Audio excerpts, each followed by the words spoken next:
याजसाठी केला होता अट्टाहास,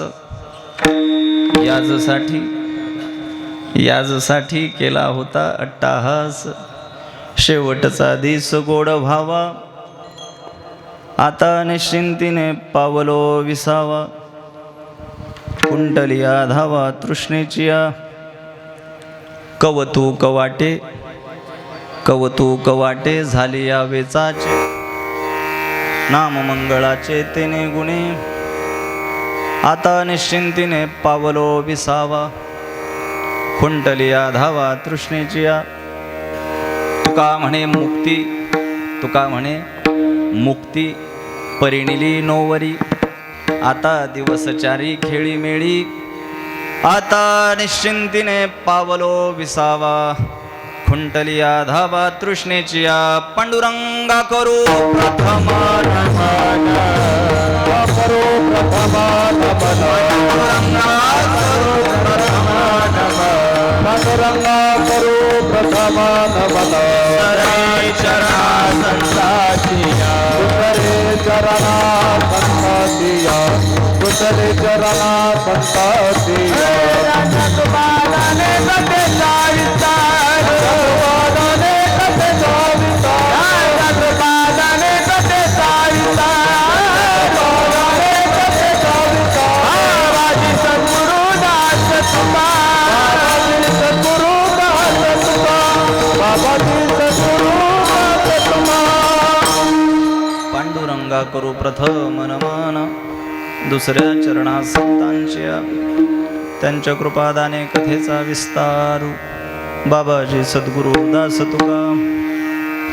ओम नमो ज्ञानेश्वरा, करुणा करा दयाळा, तुमचा अनुग्रह लाधलो, पावन झालो चराचरी.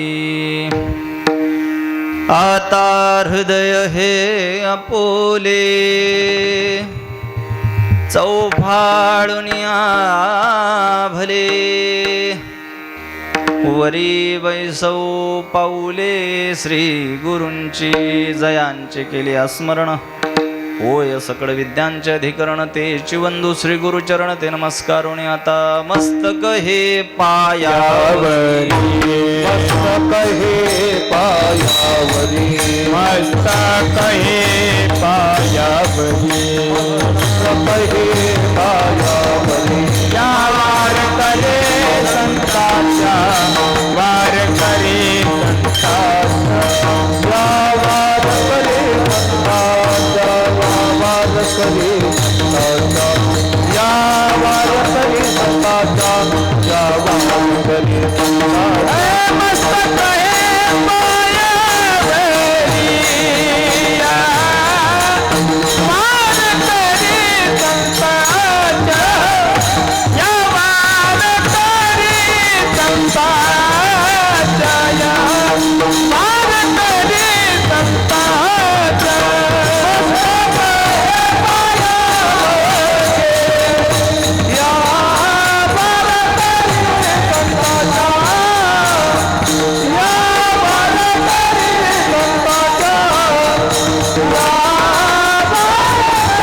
संताच्या.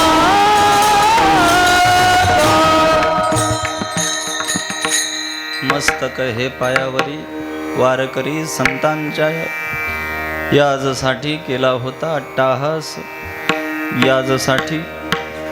याजसाठी केला होता अट्टाहास, शेवटचा दिस गोड व्हावा, आता निश्चिंतीने पावलो विसावा, खुंटलिया धावा तृष्णेचिया, कवतूक वाटे झाली या वेचाचे, नाममंगळाचे तेने गुणे, आता निश्चिंतीने पावलो विसावा, खुंटलिया धावा तृष्णेचिया. तुका म्हणे मुक्ती परिणिली नोवरी, आता दिवसचारी खेळी मेळी, आता निश्चिंतीने पावलो विसावा, खुंटलिया धावा तृष्णेचिया. विठ्ठल विठ्ठल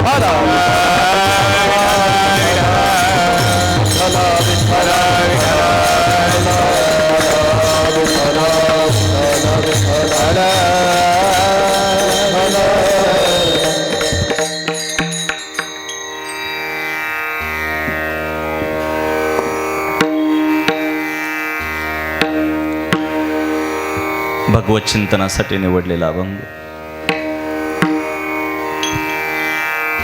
कीर्तन विषयासाठी आपल्या समोर ठेवलेला अभंग, जगद्गुरु जगद्वंदनीय वैराग्यमूर्ती वारकरी संप्रदायाच्या कलशस्थानी विराजमान असणारे सिद्ध पुरुष,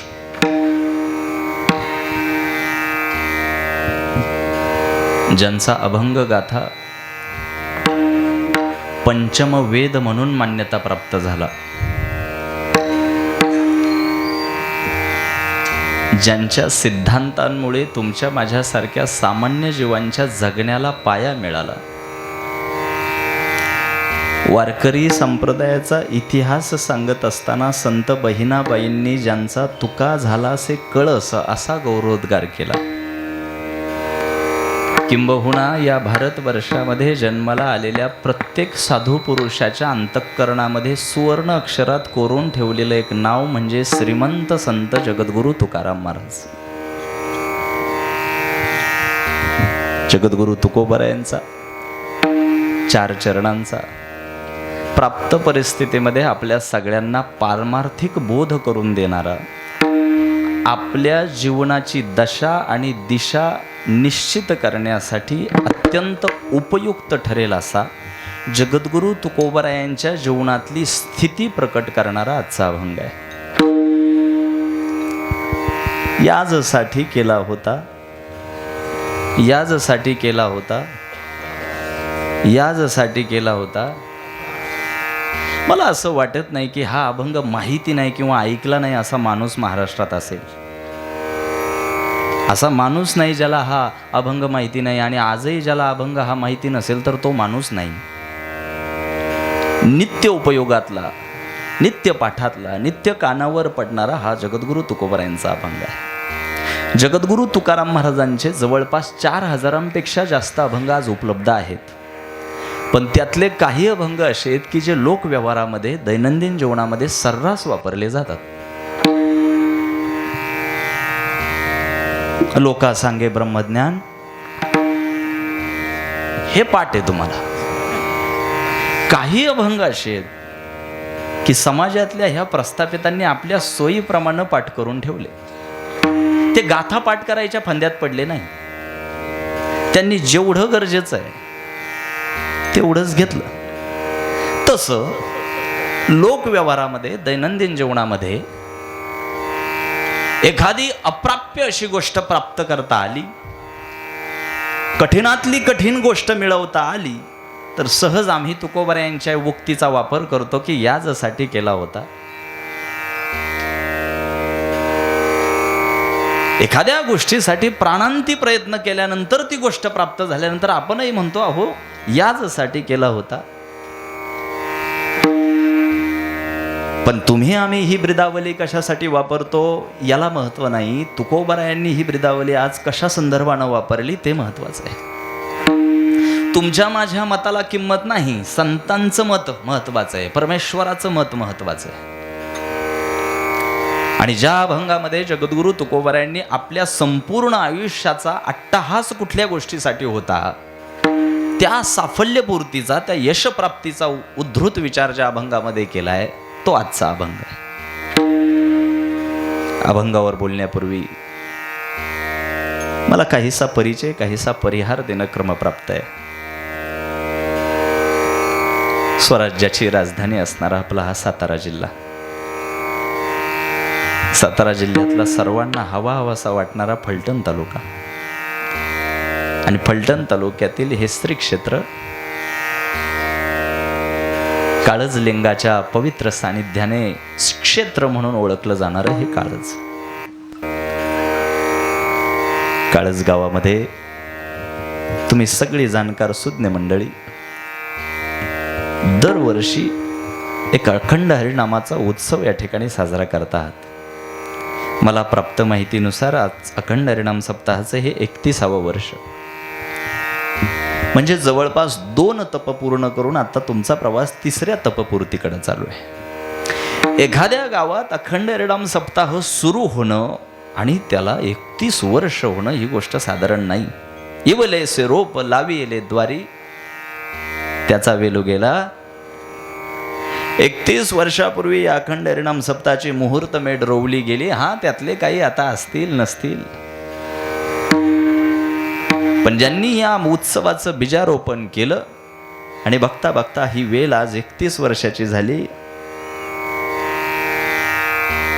कदाचित मी नंतर विसरून जाईल आणि म्हणून सुरुवातीलाच मी माझी भावना व्यक्त करतो की इतक्या नीटनेटकेपणानं जर हा उत्सव अव्याहतपणे सुरू राहणार असेल तर या नरदांच्या गादीहून त्या विधात्याला एकच प्रार्थना करेल की हे कृष्णा, इतकं चांगलं ऐकणारी दर्जेदार श्रोते इथं असतील आणि इतक्या नीटनेटकेपणाने हा सोहळा विचारांचा जागर या ठिकाणी सुरू राहणार असेल तर पुढची 10 वर्ष नाही, पुढची 50 वर्ष नाही, तर चंद्र सूर्य तारे अस्तित्वात असेपर्यंत हा सोहळा जिवंत राहावा आणि येणाऱ्या पिढ्या पिढ्यांना संत साहित्याचा, तत्वांचा, सिद्धांतांचा हा जागर ऐकायला, अनुभवायला मिळावा. तसं आपल्या गावात माझं पहिल्यांदा येणं होत आहे. तालुका स्तरावर, जिल्हा स्तरावर प्रचंड प्रवास झाला आहे, पण काळज नगरीमध्ये आज पहिल्यांदा आलोय. या मंडळींनी माझा काय पिछा सोडला नाही. गेल्या अनेक दिवस पाठपुरावा करून मला इथे येण्याविषयी आग्रह धरला. मला गर्दी महत्वाची नसते, त्या गर्दीमध्ये संत विचारांची दर्दी किती आहेत हे महत्वाचं आहे. नुसती गर्दी काय कामाची, गर्दी तर यात्रेलाही असते, पण आता त्याच्यावर आपल्याला बोलायचं नाही. मी ह्या जाणीवेसह या ठिकाणी उभा आहे की माझ्या समोर बसलेला हा श्रोता हा साक्षात भगवत स्वरूप आहे, हे आम्हाला परंपरेने सांगितलं आहे. आणि आपल्या धकाधकीच्या जीवनातून आपला अमूल्य असा वेळ खर्च करून जर कीर्तनात येऊन बसण्याविषयी आग्रही भूमिका कोणी घेत असेल तर त्या श्रोत्यांच्या वेळेची साफल्य पूर्तता व्हावी, एक वक्ता म्हणून आपली ही पहिली जबाबदारी असते. आणि म्हणून आज इथं आलेल्या कुठल्या व्यक्तीची मनोरंजनात्मक भूमिका असेल तर तुमचं कोणाचं करमणूक होईल की नाही मला घेणं देणं नाही, तुमचं कोणाचं मनोरंजन होईल की नाही याच्याशी मला घेणं देणं नाही, पण हो, इथं बसलेल्या प्रत्येक व्यक्तीच्या पदरात आज मी संत साहित्याचा, परमेश्वराचा संदेश टाकून गेल्याशिवाय राहणार नाही, हा माझा वचननामा आहे. आणि म्हणून सुरुवातीला माझी एक भाबडी अपेक्षा व्यक्त करतो की सगळ्यांनी शारीरिक मरगळ सोडून ताठ बसायचे आणि आपली एकाग्रता आणि शांतता या ठिकाणी एकत्रित करून आम्हाला परमेश्वराच्या संबंधानं, संत साहित्याच्या संबंधानं जे अनोखं वैचारिक मंथन करण्याची जी पर्वणी प्राप्त झाली आहे, जो आध्यात्मिक संवाद इथे होणार आहे, त्यासाठी आम्हाला एकनिष्ठ राहायचं आहे. विठ्ठल विठ्ठल.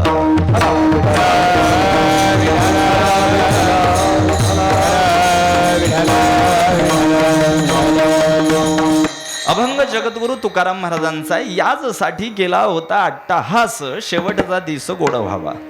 जगद्गुरु तुकोबारायांचं साहित्य जर अभ्यासानं तपासून पाहिलं तर कैक अभंगांमध्ये तुकोबाराय स्थितीपर बोललेले आहेत, कैक अभंगांमध्ये उपदेशपर बोललेले आहेत, कैक अभंगांमध्ये ते संतपर बोललेले आहेत, कैक अभंगामध्ये नामपर म्हणजे नामाचं महत्त्व सांगताना दिसलेले आहेत.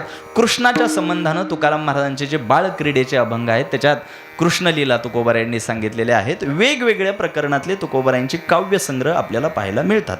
पण आजचा हा जो अभंग आहे हा फार दुर्मिळ असा अभंग आहे की ज्या अभंगामध्ये तुकोबाराय स्वतःविषयी बोलतात.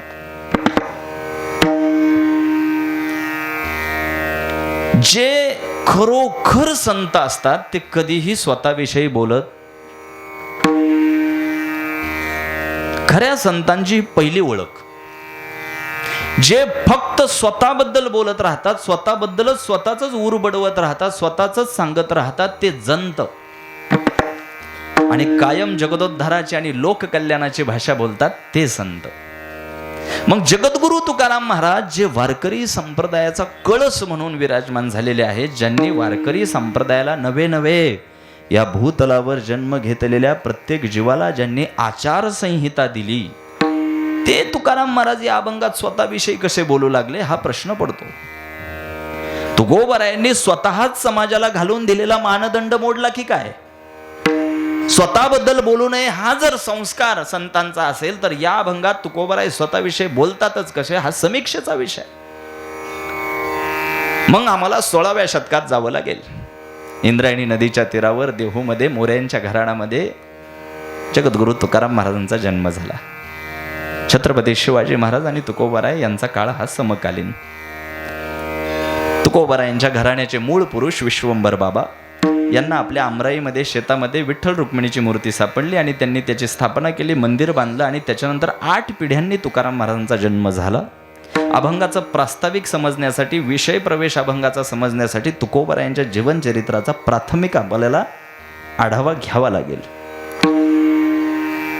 आणि विश्वंभर बाबांच्या नंतर 8 पिढ्यांनी तुकोबाराय जन्माला आले आणि त्यांचा विश्वंभर बाबांनी घालून दिलेला वारसा चालवू लागले. आणि मग ते आम्हाला सांगू लागले की माझ्या वडिलांची मिरासी गा देवा तुझी चरण सेवा पांडुरंगा, ही मिरासी आहे, ही परंपरा आहे, हा माझा वारसा आहे, हे माझं मूळ आहे. सोन्याचा चमचा तोंडात घेऊन जन्माला आलेल्यांना हे कळणार नाही वारसा कशाला म्हणतात.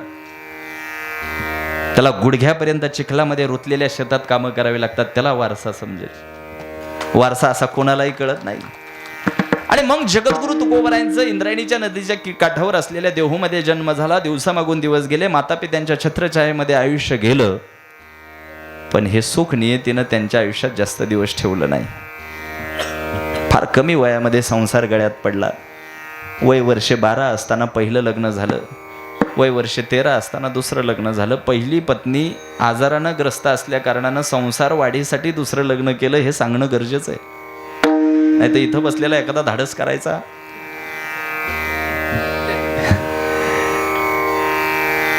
तेराव्या वर्षी दुसरं लग्न झालं. दुष्काळाचं पर्व आलं. मोठा भाऊ उदासीन होऊन निवृत्त होऊन निघून गेला. भाऊजाई वारली. माता पिता वर्तले. दुष्काळाचं पर्व आलं. दुष्काळ पडला. गावातल्या लोकांना खाण्यापिण्याची आबाळ होऊ नये म्हणून घरातली अन्नधान्याची कोठारं सर्वसामान्यांसाठी खुली केली. आणि परिणाम असा झाला, घरातच खायला उरलं नाही. स्वतःचा मुलगा डोळ्यांसमोर अण्णांना करत मेला, बायको मेली. आणि मग संसाराच्या नावे घालून या शून्य या भूमिकेवर तुकोबाराय आले आणि भामचंद्र भंडारा गाठला.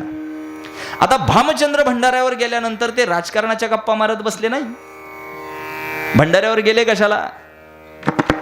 एक गाऊ आम्ही विठोबाचे नाम, एक धरिला चित्ती आम्ही रखुमाईचा पती. भजन साधनेमध्ये मग्न झाले. देहाच्या ठिकाणी अवस्थाच राहिली नाही तुकोबारायांची. माझी मजा झाली अनावर वाचा, छंद या नामाचा घेतला असे. अखंड परमेश्वराच्या भक्तीमध्ये स्वतःला बुडवून घेतलं. आणि त्या नामस्मरणाच्या जोरावर जो भक्ती व्यवहार तुकोबारायांनी साधला, त्या भक्ती व्यवहाराच्या ठिकाणी असताना तुकोबारायांनी अचूकपणे एक गोष्ट केली आणि ती म्हणजे समाज मनाच्या अवस्थेचं निरीक्षण. आपल्या सभोवताली असणारा हा समाज, ही जनमानस कुठल्या पायरीवर आयुष्य जगतायत हे तुकोबारायांनी बघितलं. आणि समाज मनाचं जे काही आकलन तुकोबारायांचं होतं, जे निरीक्षण तुकोबारायांचं होतं, ते फार ताकदीचं होतं. नीट ऐका. ज्यांना चांगलं दर्जेदार ऐकायची सवय आहे त्यांच्यासाठी आजचं कीर्तन आहे. बाकीच्यांनी जेवल्याशिवाय जाऊ नका. कीर्तनं ही स्वाध्यायासाठी असतात, मनोरंजनासाठी नाही. आमच्या आयुष्याची दशा आणि दिशा बदलण्यासाठी आम्हाला उपयुक्त ठरतील असे तत्व ऐकण्यासाठी हे व्यासपीठ आहे. देव कुठलाही असो, कृष्ण विष्णू हरी गोविंद निखळ नामाचा प्रबंध, ही फक्त नावांची व्यवस्था आहे. मालक किती आहे? आणि म्हणून अत्यंत गांभीर्यानं, जितक्या पोटतिडकीनं मी बोलतोय तेवढ्या गांभीर्यानं तुम्ही ऐकायचंय. तुकोबारायांनी बघितलं की लोक कीर्तनाला गर्दी करतायत. कपाळावर खंडोबाचा महादेवाचा भंडारा लावून इथं येऊन बसतायत, गर्दी करतायत. 31 वर्ष गावातला अखंड हरिनाम सप्ताह सुरू आहे हे तुकोबारायांनी बघितलं. पण आचरणाच्या धर्तीवर, कृतिशीलपणाच्या धर्तीवर अजूनही काहीच हाताला लागलं नाही हे तुकोबारायांनी जेव्हा बघितलं, पुढं पाठ आणि माग ही परिस्थिती तुकोबारायांनी बघितली. आणि मग तुकोबारायांनी एक ठरवलं की मला ह्या बाकीच्यांसारखं आश्रित होऊन नियतीच्या वळचणीला गहाण ठेवून आयुष्य जगायचं नाही. मी स्वतःची जबाबदारी स्वतः घेऊन स्वतःला मुक्त करण्याच्या दृष्टीनं पावलं उचलीन आणि या घाणीतून, या कचऱ्यातून स्वतःला मुक्त केल्याशिवाय हार मानणार नाही. आणि तुकोबारायांना स्वतःला मुक्त करण्याच्या दृष्टीनं तो प्रवास सुरू करता आला. एक जबाबदारी घेतली, एक महत्वाकांक्षा उराशी बाळगली की मी स्वतःला मुक्त केल्याशिवाय शांत बसणार नाही. तुम्ही सुद्धा काही महत्वाकांक्षा उराशी बाळगून आयुष्य जगताय. इथं बसलेली तुम्ही सगळीच मंडळी, कुणी राजकीय, कुणी सामाजिक, कुणी कला, क्रीडा, शेती, सहकार, व्यवसाय, ज्या क्षेत्रामध्ये आपण आयुष्य जगतो त्या त्या क्षेत्रातली आपली महत्वाकांक्षा असते. पण फरक असा आहे, आपल्या महत्वाकांक्षा ह्या प्रापंचिक आणि तुकोबारायांची महत्वाकांक्षा ही पारमार्थिक होती. आपण आपल्या अंतःकरणामध्ये ज्या महत्वाकांक्षा आज घेऊन चाललोय त्या केवळ भौतिक सुखाच्या दृष्टीने आहे, शाश्वत सुखाच्या दृष्टीनं नाही. जड जात असेल तर थोडं सोपं करून सांगतो. सध्या माणसाची जी काही वाटचाल सुरू आहे, सध्या माणसाची मनुष्य प्राण्याची जी काही उठाठेव सुरू आहे, ही पोट भरण्यासाठी मुळीच नाही. तुम्ही स्वतःला हा फक्त दिलासा दिलाय की तुम्ही पोटापाण्यासाठी करताय. सध्याची मनुष्याची जी काही धावपळ आणि उठाठेव आहे ही पोटापाण्यासाठी नाही, सुविधांसाठी. कशासाठी?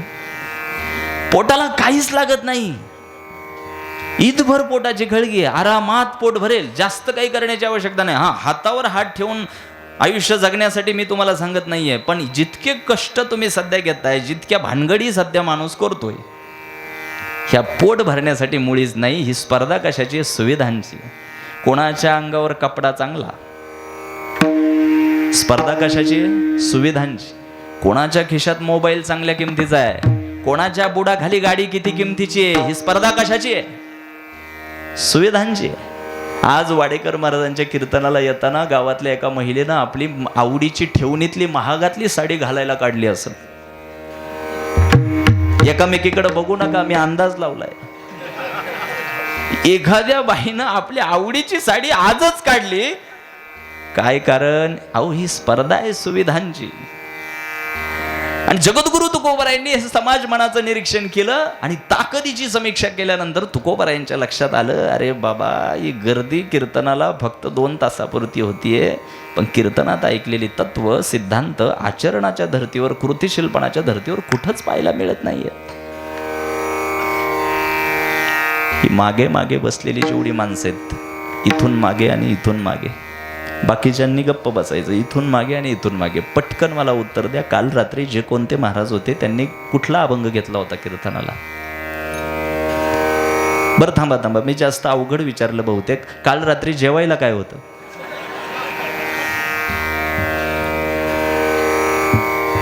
इथंच पितळ उघडं पडलं ना.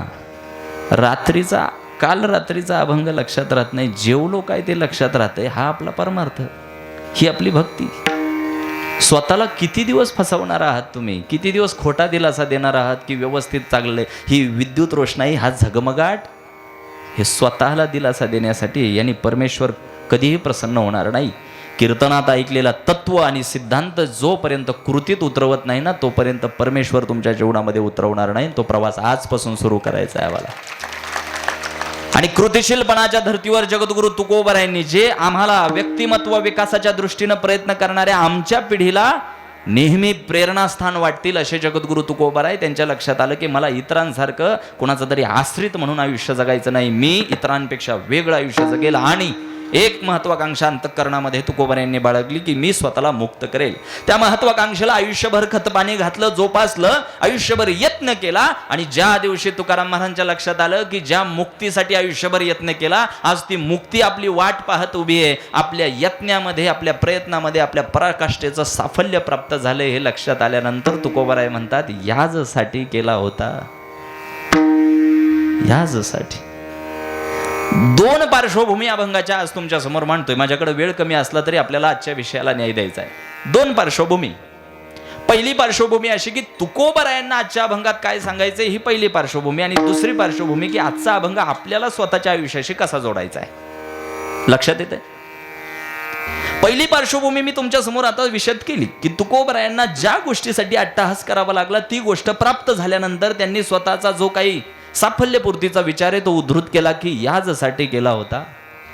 ही झाली पहिली पार्श्वभूमी. आणि दुसरी अशी की इथे कीर्तनात बसलेल्या प्रत्येक व्यक्तीनं आजच्या रात्रीपासून पुढचं आयुष्य जगत असताना आजचा अभंग स्वतःच्या जीवनाला कसा जोडायचा याचं उत्तर असं की मागे झाले पाहू नका, पुढे जामीन आहे तुका. जे झालं ते झालं, इथून मागचं सोडा, पण इथून पुढे तरी. इथं बसलेल्या प्रत्येक माता भगिनीनं आणि प्रत्येक पुरुषानं एक ठरवायचं की मी माझं आयुष्य अशा पद्धतीनं जगेल, स्वतःची जबाबदारी स्वतः घेऊन इतकं कर्तृत्व संपन्न आणि इतकं वैभवशाली आयुष्य जगेल की मलाही आयुष्याच्या शेवटच्या टप्प्यामध्ये स्वतःची पाठ थोपटून म्हणता येईल की याजसाठी केला होता अट्टहास. ही अभंगाची दुसरी पार्श्वभूमी. आज कीर्तन संपल्यानंतर तुम्ही प्रत्येकाने घरी गेल्यानंतर अंथरुणावर पाठ टेकल्यानंतर झोपत असताना स्वतःला एकच प्रश्न विचारायचा आहे की माझ्या आयुष्यामध्ये अशी किती कामं आहेत की ज्या कामांकडे पाहून मी म्हणू शकतो की याजसाठी केला होता. आणि या कामांच्या नाही, तुम्ही हसताय त्याच्यावरून मला मान्य होते की अशी काही कामं अजून तरी तुमच्या जीवनात तुम्ही केलेली नाही. तुम्ही कबूल होत आहे. हा ठीक आहे, मनाचा मोठेपणा दाखवून तुम्ही मान्य केलं की महाराज अशी काही जास्त कामं आमच्या जीवनामध्ये नाही, पण किमान आता तरी पुढे, किमान इथून पुढच्या तरी आयुष्यामध्ये आपल्याला काय करायचंय, इतकं कर्तृत्व संपन्न आयुष्य जगायचंय की आपल्याला स्वतःविषयी म्हणता आलं पाहिजे की याजसाठी केला होता. स्वतःच्या संदर्भानं, जगाच्या संदर्भानं नाही. जर चांगलं ऐकत असाल तर एक सिद्धांत सांगतो, जीवनात काही पुण्य अशी करा, जीवनात काही पुण्य अशी करा की त्या पुण्यांचा साक्षीदार परमेश्वराशिवाय दुसरा कोणी असता कामा नये. काही पुण्य अशी करावीत की जी फक्त परमेश्वराला आणि तुम्हालाच माहिती असायला हवीत. जगद्गुरु तुकोबारायांना केवळ संत म्हणून पाहू नका, व्यक्तिमत्व म्हणून आज तुकोबारायांकडे पाहायचं की आम्हाला आमच्या आयुष्याची दिशा ठरवण्यासाठी एक रोल मॉडेल म्हणून, प्रेरणास्थान म्हणून तुकोबाराय कसे पुढे येऊ शकतात. वैशिष्ट्यानं तरुणांना सांगतोय, याजसाठी केला होता अट्टहास असं म्हणत असताना जगद्गुरु तुकोबारायांच्या बाबतीत एक गोष्ट सुरुवातीला मी तुमच्या समोर नोंदवली की जे स्वतः संत आहेत ते स्वतःबद्दल कधी बोलत नाहीत. मग आम्ही विचारूया तुकोबारायांना की महाराज, तुमच्या अखंड अभंग गाथेचं आम्ही आकलन करू पाहायला गेलो तर आमच्या लक्षात येतं की तुम्ही कधीही स्वतःविषयी बोलले नाहीत. तुमचा कुठलाही अभंग वाचल्यानंतर, तुमचा अभंग गाथा वाचल्यानंतर आमच्या लक्षात येतं की तुमची जी आत्तापर्यंतची भाषा राहिलेली आहे ती केवळ जगदोद्धाराची, लोककल्याणाची राहिलेली आहे. फार फार तर तुम्ही पांडुरंगाबद्दल बोललेले आहात, पण स्वतःबद्दल बोललेले आम्हाला माहिती आहे की तुम्ही स्वतःविषयी बोलूच शकत नाही, पण आज तुम्ही स्वतःविषयी बोलताय. याजसाठी केला होता अट्टहास असं म्हणताय. याचं कारण काय? तुकोबाराय म्हणतात, अख्खं आयुष्य ज्या गोष्टीसाठी खर्च केलं, आयुष्यभर जी गोष्ट प्राप्त करण्याचा यत्न केला, त्या गोष्टीमध्ये मला आज यश मिळतंय. सहजासहजी जी गोष्ट कोणालाही शक्य होत नाही, मी स्वतःला मुक्त करण्यामध्ये यशस्वी झालो. आणि आज म्हणून मी स्वतःविषयी सांगतोय की याजसाठी केला होता अट्टहास. इथं बसलेला एखादा बुद्धिवादी प्राणी म्हणेल, चैतन्य महाराज, मुक्त करायचं म्हणजे नेमकं काय करायचं? आम्हाला कोणी बांधलंय का? थोडा वस्तुनिष्ठ विचार. आम्हाला कोणी बांधलंय का? मुक्त करायचं म्हणजे काय?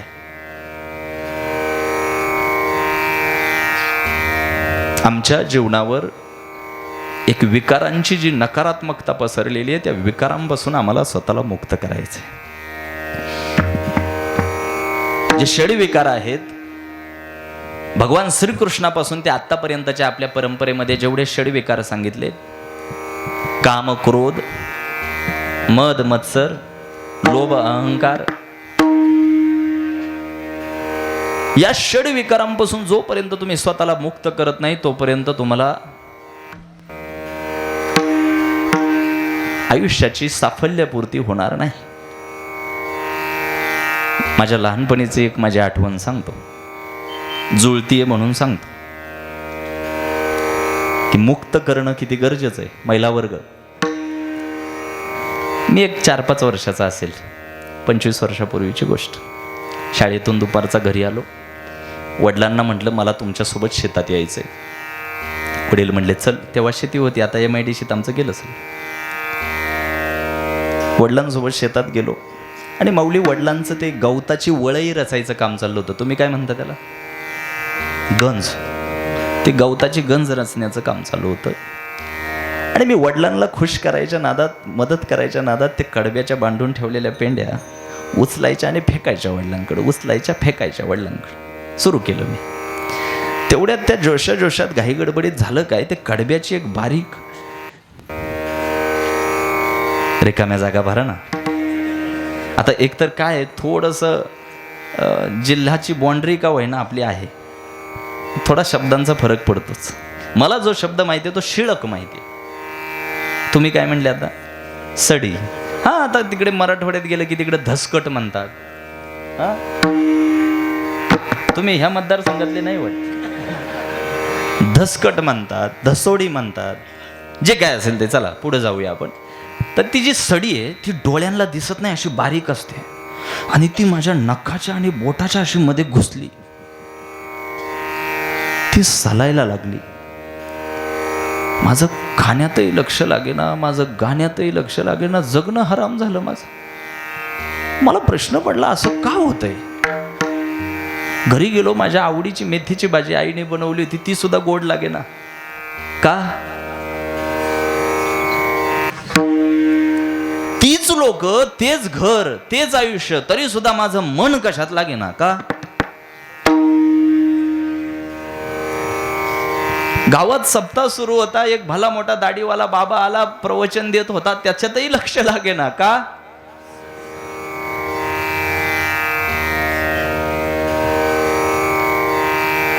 समजलं नसेल तर सोपं करून सांगतो. ज्यांना तुम्ही आपली माणसं म्हणता, रोज ज्यांच्या मांडीला मांडी लावून जेवण करता, ज्यांच्या सोबत आयुष्य जगता, ज्यांच्यावर प्रेम असल्याचा दावा तुम्ही करता, त्या आपल्याच माणसांबद्दल एक ईर्षेची आणि मत्सराची सडी इथे आतमध्ये फसलेली आहे. ती ईर्षेची सडी जोपर्यंत तुम्ही उपटून बाहेर फेकत नाही तोपर्यंत मुक्तपणे आयुष्य तुम्हाला जगता येणार नाही. ती सडी काढता आली पाहिजे. 60 लाखाच्या फॉर्च्युनर मधून उतरणाऱ्या माणसाच्याही चेहऱ्यावर तुम्हाला समाधान दिसलं नाही तर समजायचं सडी अजून 5 कोटीचा बंगला बांधलाय, चेहऱ्यावर समाधान नाही. समजून जा, सडी. संपन्नतेचं आयुष्य जगणारी काही माणसं आहेत समाजामध्ये. सगळं आहे त्यांच्या जीवनामध्ये, पण चेहऱ्यावर प्रसन्नता दिसत नाही. त्या दिवशी समजून जायचं सडी अजून. एखाद्या गायकाला गान सरस्वतीची कृपा आहे.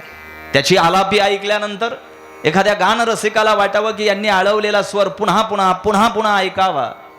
जणू काही सरस्वतीने त्याला कृपादान दिलेलं असावं. इतका गायन शृंगानं नटलेला एखादा गायक असू द्या, पण त्याच्या शेजारी उभ्या असलेल्या गायकाच्या जास्त लोक पाया पडली, मग जर त्याच्या पोटात दुखायला लागलं तर समजायचं सडी अजून. सगळीकडं मी आमच्याही क्षेत्रातला आमच्याही बाजूने बोललोय, तुमच्याही बाजूने बोललोय. आपल्यापेक्षा चांगली गाडी गावात दुसऱ्यानं घेतली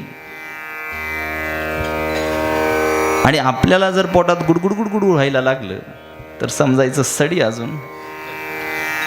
ही ईर्ष्येची, ही मत्सराची, ही लोभाची, ही अहंकाराची सडी जोपर्यंत तुम्ही अंतःकरणातून उपटून बाहेर फेकत नाही ना तोपर्यंत मुक्तपणे आयुष्य तुम्ही जगू शकत नाही. आणि जर करायचंय स्वतःवर काम तर ते हे करायचंय. जगद्गुरु तुकोबारायांनी स्वतःची जबाबदारी घेतली की मी असा हातावर हात ठेवून आश्रित म्हणून इतरांसारखं बुरसटलेलं आयुष्य जगणार नाही. एक महत्वाकांक्षा अंतःकरणामध्ये बाळगली की मी स्वतःला मुक्त केल्याशिवाय आता मोकळा श्वास घेणार नाही. त्या महत्वाकांक्षेला आयुष्यभर जपलं, त्या महत्वाकांक्षेला आयुष्यभर खतपाणी घातलं, जोपासलं.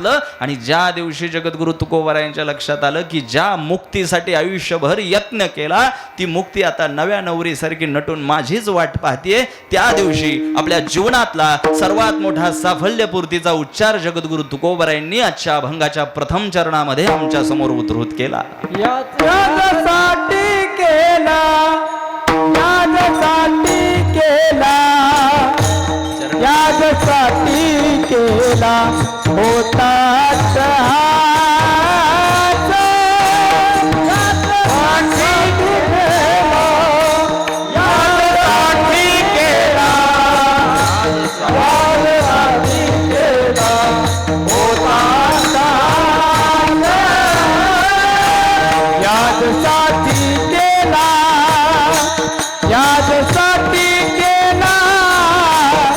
यासाठी केला होता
जगद्गुरु तुकाराम महाराजांच्या आजच्या अभंगाचा पहिला मसुदा जर काय असेल तर तुकोबराय स्वतःच्या जीवनातल्या साफल्यपूर्तीचा उच्चार मांडतात.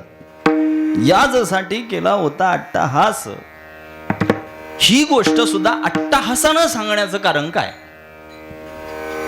जीवनामध्ये असे अनेक लोक आहेत की आपल्या अंतःकरणात बाळगलेल्या महत्वाकांक्षेच्या प्रती ती प्रामाणिक राहिली आणि यशस्वी सुद्धा झाली. पण तुकोबारायांनी अट्टहासानं या अट्टहासाबद्दल सांगण्याचं कारण काय? तर तुकोबाराय म्हणतात, इतरांना सहजासहजी न जमणारी गोष्ट आज मला करता आली. स्वतःला मुक्त करण्याच्या संबंधानं एक महत्वाकांक्षा मी माझ्या जीवनामध्ये बाळगली आणि त्याच्यामध्ये मी आज यशस्वी झालो. माऊली, समाजामध्ये दोन प्रकारचे वर्ग पाहायला मिळतात. समाजामध्ये दोन प्रकारचे वर्ग पाहायला मिळतात. पहिला वर्ग असा आहे की ज्यांना सगळी डाळ आपल्याच भातावर पाहिजे. ज्यांचं मराठी चांगले त्यांना कळालं असेल, बाकीच्यांचा काल्याच्या कीर्तनात सत्कार करा. पहिला वर्ग असा आहे की ज्यांना सगळी डाळ आपल्याच भातावर पाहिजे. त्यांनी कधीही इतरांबद्दल विचार केला. अप्पल पोटेपणाची जर स्पर्धा सुरू झाली तर त्याच्यात त्यांना गोल्ड मेडल मिळेल अशी काही माणसं आहेत समाजामध्ये. सगळं तूप मला माझ्याच पोळीवर पाहिजे, मला इतरांचं घेणं देणं नाही, अशा भूमिकेनं जगणारी काही माणसं समाजामध्ये आहेत. पहिला वर्ग. अत्यंत निरुपयोगी आयुष्य जगली ही माणसं. का जन्माला आली त्यांना माहिती नाही, का जगायचं माहिती नाही, कशी मेली माहिती नाही, ज्यांच्या मेल्याची ग्रामपंचायतीतही नोंद नसावी इतकं निरुपयोगी आयुष्य काही लोक जगली. सांगावं लागतंय, अरे रामभाऊ गेला. रामभाऊ नाही तर कुणी रामभाऊ याचा गाडीला अडव. कथा काल्पनिक आहे. आपल्या येण्याची कोणी नोंद न घ्यावी, जाण्याची कोणी दखल न घ्यावी, इतकं निरुपयोगी आयुष्य जगू नये माणसानं. ज्याला कर्तृत्व संपन्न आयुष्य जगायचंय, ज्याला एक वैभवशाली आयुष्य जगायचंय, त्याच्यासाठी तुकोबारायांचा आजचा एक अभंग आहे ना, हा आदर्शवत आहे. आदर्शवत. तुकोबाराय म्हणतात, इतरांसारखं लेच्या पेच्यासारखं बुरसटलेलं आयुष्य आपण जगायचं नाही. स्वतःला मुक्त करण्याच्या संबंधानं एक वैभवशाली जीवनाची यात्रा निर्माण करण्याच्या संबंधानं महत्वाकांक्षा अंतःकरणामध्ये बाळगली. फक्त बाळगली नाही, ती यशस्वी करून दाखवली. मग अभिमानानं सांगितलं की यासाठी केला होता. मनुष्यानं मनुष्यपणाच्या पातळीवर आज प्रत्येक क्षेत्रामध्ये उत्क्रांती केली नाही असं नाही. विज्ञानामध्ये, तंत्रज्ञानामध्ये, भौगोलिक क्षेत्रामध्ये, शेतीविषयक क्षेत्रामध्ये, अगदी कॉर्पोरेट सेक्टरला, आपल्या सगळीकडे मनुष्यानं मनुष्यपणाच्या पातळीवर चांगली उत्क्रांती केली. संगणक बनवला, मनुष्य अंतराळात गेला, सगळं केलं. आज इन्फ्रास्ट्रक्चर एवढं वेगानं वाढतंय ते मनुष्याच्या. पण एक गोष्ट आता तुम्हालाही मान्य करावी लागेल की मनुष्यानं मनुष्यपणाच्या पातळीवर केलेल्या उत्क्रांतीच्या कितीही टिमक्या आम्ही मिरवल्या तरी सुद्धा ह्या संपन्नतेच्या आयुष्यामध्ये, या भौतिक सुखाच्या आयुष्यामध्ये एका गोष्टीची जी वानवा आहे, ती वानवा अशी आहे की आत्मिक समाधान आणि मानसिक शांतता आपल्या जीवनामध्ये नाही. आणि ही आत्मिक समाधानाची आणि मानसिक शांततेची पोकळी अध्यात्माशिवाय भरून निघूच शकत नाही. मनुष्यानं मनुष्यपणाच्या पातळीवर केलेली सगळी उत्क्रांती मान्य आहे आम्हाला. त्यांनी टिमक्या मिरवल्या, आम्ही येऊ केलं, आम्ही तेव केलं. अरे पण आत्मिक समाधानाचं, मानसिक शांततेचं जे गुह्य आहे ते अध्यात्मात दडलेलं आहे. भगवान श्रीकृष्ण भगवद्गीतेमध्ये सांगतात, ममय वांशो जीवलोके जीवभूत सनातन. हा जो जीवलोक आहे हा माझा अंश आहे. इथं जन्मलेला प्रत्येक जीव हा माझा अंश आहे. माझं सरळ सरळ म्हणणं आहे बाबा, काय? जर भगवद्गीता स्वतः भगवान श्रीकृष्ण त्यांच्या तोंडानं सांगतात की इथं जन्माला आलेला प्रत्येक जीव माझा अंश आहे, तर इथं जन्मलेल्या प्रत्येक जीवानं भगवान श्रीकृष्णाचा अंश असल्यासारखं वैभवशाली आयुष्य जगलं पाहिजे, एवढंच माझं मत आहे. आपण अंश कुणाचे आहोत? भगवान श्रीकृष्णाचे. आणि लोळ्या पांगळ्यासारखं, लेच्या बेच्यासारखं काय आयुष्य जगताय तुम्ही? वैशिष्ट्यानं मला माझ्या तरुण पिढीला सांग नाही, माझं काम तरुण पिढीसाठी आहे. ही 50-60च्या पुढची गिराईकं माझी नाही. हे उगाच आता घरी वेळेवर चहा भेटत नाही म्हणून इथे येऊन बसलेत. काही जणांना बोचेल माझं बोलणं, पण बोचलंच पाहिजे. मी व्यावसायिक वक्ता नाही तुमची मर्जी राखून बोलायला. देतो तीक्ष्ण उत्तरे, पुढे व्हावय असे बरे. समाजविषयक भान अधोरेखित करण्यासाठी आम्हाला परखड बोललं पाहिजे. ही गादी कोणाची मक्तेदारी नाही, कोणाची मनं सांभाळून बोलायला. बऱ्याच लोकांचा गैरसमज असा आहे की परमार्थ कधी करायचा? बोला ना, धाडस करा ना. महाराष्ट्रातल्या किंबहुना सबंध भारतातल्या कुठल्याही आध्यात्मिक व्यासपीठाच्या समोर तुम्ही एक नजर टाका, कुठल्या वयोगटातली जास्त माणसं आहेत अंदाजे? 50च्या? हे तुम्ही म्हणताय, मी माझं वैयक्तिक मत लादत नाही. तुम्ही काय सांगितलं आता, कितीच्या पुढची आहेत? म्हणजे जी गाडी आता कुठल्याच गॅरेजला घेणार नाही. माझ्या बोलण्यातून सहज विनोद निर्मिती झाली तरी तुम्ही गांभीर्य या मुद्द्याचं लक्षात घ्या की काही मंडळींनी अलिखित असा मानदंड रुजवायचं काम सुरू केलंय की परमार्थ कधी करायचा. प्रपंचात प्रतिकूलता निर्माण झाली, आता प्रपंचात काही राम नाही आणि मग टाळ घ्यायचा, त्याला बिंदास सांगायचं तू इकडे येऊ नको, तुझ्यासाठी इकडं काहीही गरज नाही, इकडं भरपूर ऍडमिशन आहे, उभं राहायला जागा नाही, तू येऊ नको. ह्या वाक्याचा शेवट करत असताना, ह्या मुद्द्याला न्याय देत असताना एकच सिद्धांत सांगतो, जी ज्ञानेश्वरी माऊली ज्ञानोबा यांनी सांगितली ती कितव्या वर्षी सांगितली? वयाच्या. अरे मग ज्ञानेश्वरी जर सांगताना 16व्या वर्षी सांगितली असेल तर ती वाचताना सुद्धा 16व्या वर्षी वाचली पाहिजे, 60व्या वर्षी नाही. 60व्या वर्षी नाही. दिसायचं बंद झालं, वाचायचं बंद झालं, ऐकायचं बंद झालं का मग आमच्याकडे येतं. मग आम्ही इकडून ओवी सांगितली की ते समोरून कशाला. मलाही काही लोक गाडीतून उतरलं की म्हणतात चैतन्य महाराज एवढ्या कमी वयात तुम्ही इकडे, मग काय म्हातारा झालो येतो का काय? काय मानसिकता आहे तुमची? तुम्हाला कायम दाढी जाटा वाढलेला पोट सुटलेलाच बाबा बघायचा आहे काय?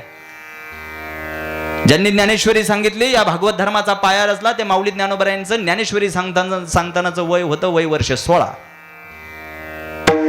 तुकोबारायांनी परमार्थ केला, कीर्तनाला सुरुवात केली, त्यांचं वय सुद्धा तारुण्याचं होतं. वारकरी परंपरेतले किंवा आपल्या सनातन धर्म संस्कृतीच्या या परंपरेमध्ये कुठलेही संत तुम्हाला वयाच्या उत्तरार्धामध्ये परमार्थ आणि अध्यात्म जोपासताना दिसलेले नाही. मग तुम्ही कशासाठी हे मानदंड आखताय?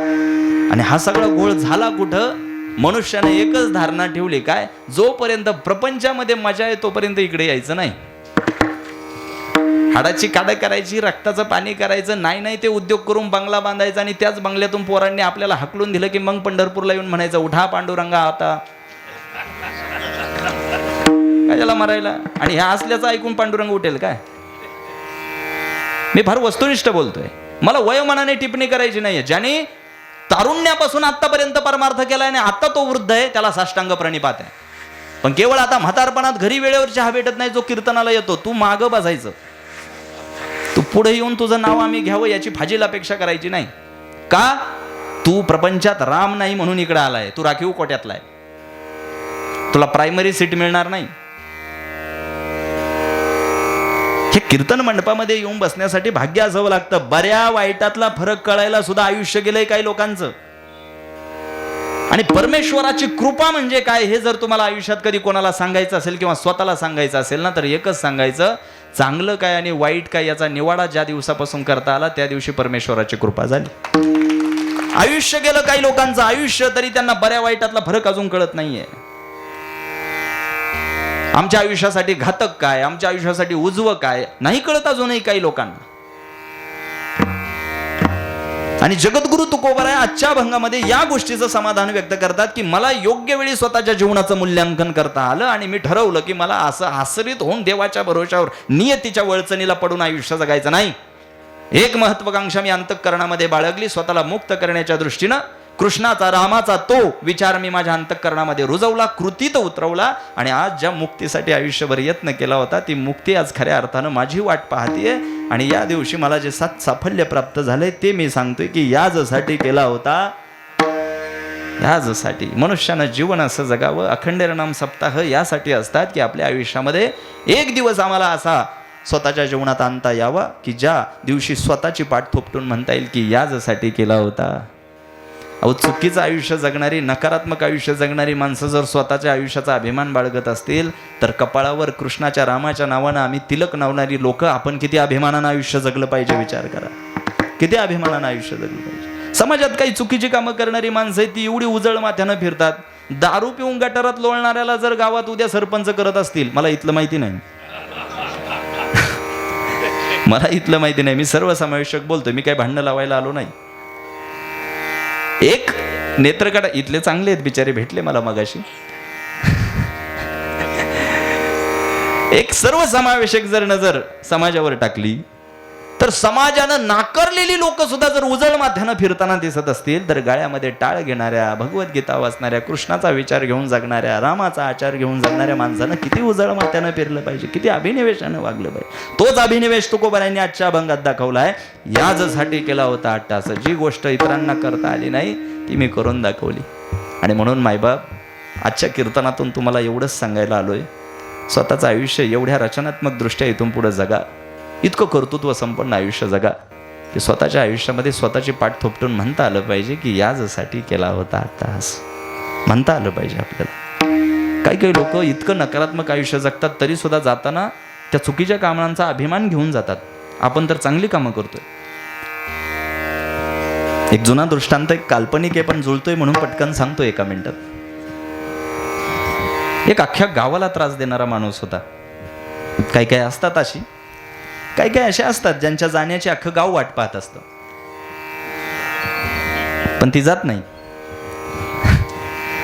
एका माणसानं गावातल्या एकालाही त्रास द्यायचं सोडलं नव्हतं, प्रचंड त्रास दिला होता. आणि गावकऱ्यांनी ठरवलं होतं हे बेनं ज्या दिवशी मरल त्या दिवशी फटाके वाजवायचे.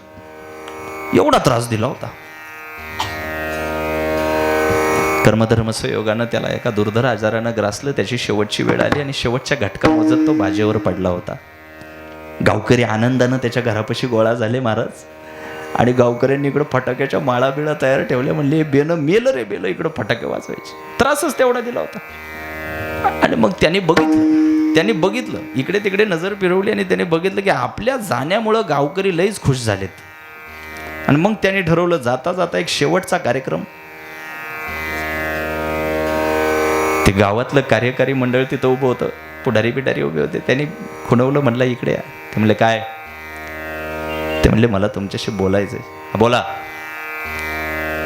माझ्या जेवणामध्ये फार कुकर्म केली, मी गावकऱ्यांना फार त्रास दिला.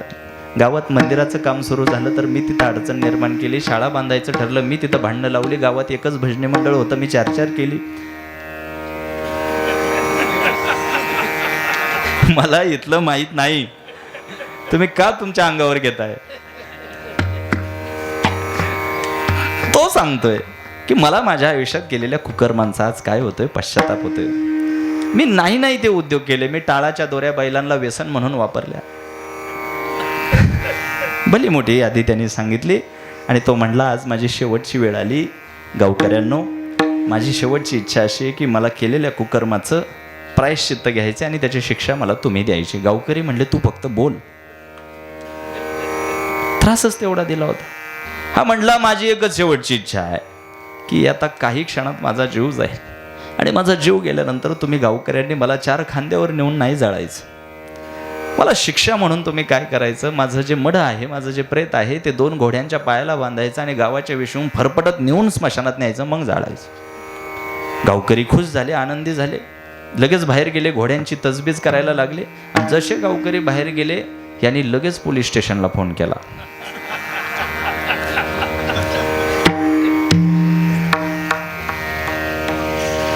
आणि पोलिसांना सांगितलं की साहेब, तुम्ही जर लवकर नाही आले तर गावातलं कार्यकारी मंडळ मला घोड्याच्या पायाला बांधून फरफटत नेऊन मारून टाकणार आहेत. लवकर या आणि मला वाचवा.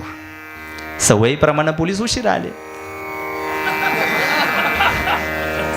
आणि पोलीस गावाच्या वेशीवर आले. आणि प्रवीण दादा, पोलीस गावाच्या वेशीवर आल्यानंतर त्यांनी बघितलं की गावकऱ्यांनी ह्याला घोड्याला बांधले आणि फरफटत नेलाय. अख्खं कार्यकारी मंडळ येरवडा तुरुंगात रवाना झालं. आणि अख्ख्या गावातल्या पुढाऱ्यांना जेव्हा यांनी स्वर्गातून बघितलं की तुरुंगात टाकले, तेव्हा त्याचा आत्मा स्वर्गातून म्हणाला याजसाठी केला होता.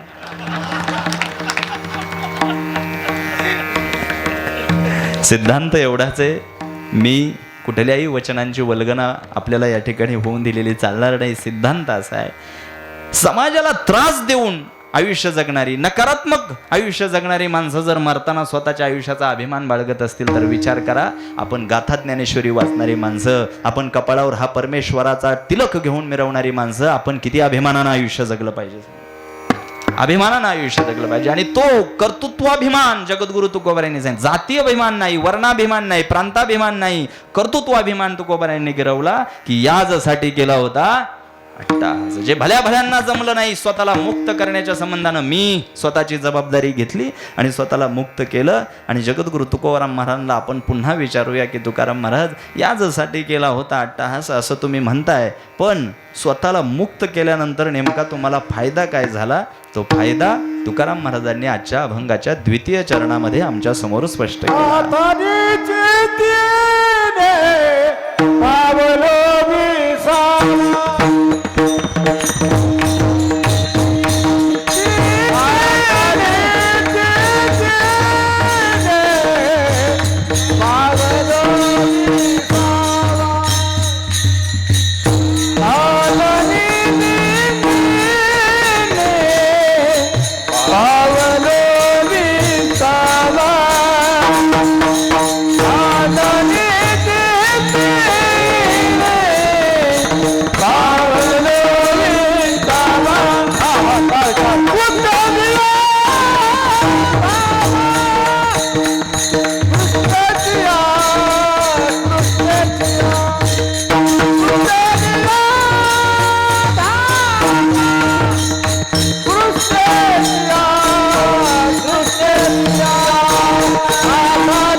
तुम्हाला मी नाही म्हणत, तुम्हाला तुकाराम महाराजांना काही वारकरी म्हणाले, दचकले काय तुम्ही? तुकाराम महाराजांना काही लोक म्हणाले, झालंय काय तुम्हाला? आज स्वतःविषयी बोलायला लागले तुम्ही. तुमच्यात युती टिकणं फार गरजेचं आहे बरं का. युती धर्म पाळत नाही तुम्ही. आमचं सरकार पाडायचा प्रयत्न दिसतोय तुमचा. त्या बिचाऱ्या बाबाने एवढी चाल सुरू केली, तुम्ही लगेच त्यांना पाठिंबा दिला पाहिजे ना. एकटं पाडताय तुम्ही त्यांना, भाजपचे दिसताय तुम्ही. अरे तुमचं ते रोजचं आहे, आम्ही काय, आम्ही पाहुणे मंडळी आहेत. विचारलं आम्ही तुकाराम महाराजांना की तुम्ही याजसाठी केला होता अट्टाहास, कर्तृत्व अभिमान जो या वाक्यातून तुमचा दिसतोय, याचा फायदा काय झाला? माणूस ठार वेडा जरी असला तरी त्याला त्याचा फायदा कळतो. फायदा कळतो. तुम्ही रस्त्याला गेले, हायवेला, आणि एखादा वेडा माणूस दिसला, वेडा, आणि तुम्हाला वाटलं त्याला रस्त्याला पलीकडं नेण्यासाठी मदत करावी, आणि तुम्ही त्याच्या हाताला धरलं त्याला पलीकडं नेऊन सोडायला. तो तुम्हाला हाताला धरून देत नाही, तो तुमच्या हाताला धरतो. कारण त्याला हे सांगायचं असतं की तुम्ही जर त्याला खड्ड्यात नेलं तर तो एकटा नाही जाणार. ठार वेडा जरी असला तरी त्याला त्याचा फायदा कळतो, त्याला त्याचं हित. तुकोबारायांना ही महत्वाकांक्षा अंतःकरणामध्ये बाळगत असताना हित कळणार नाही असं वाटण्याचं काही कारणच नाही. विचारूया आम्ही तुकाराम महाराजांना, विचारूया की काय फायदा झाला तुम्हाला? ही महत्वाकांक्षा आयुष्यभर बाळगली, संपन्नतेचा प्रपंच सोडून तुम्ही डोंगरात गेलाय. नीट वाक्य आहे का? काय संपन्नतेचा प्रपंच, दुबळा प्रपंच सोडून गेले नाही तुकोबाराय डोंगरात. तुकोबारायांचं वचन सांगतो, त्रासला हा जीव संसारीच्या सुखा. काय शब्द आहे? त्रासला हा जीव संसारीच्या सुखा, दुःखा नाही.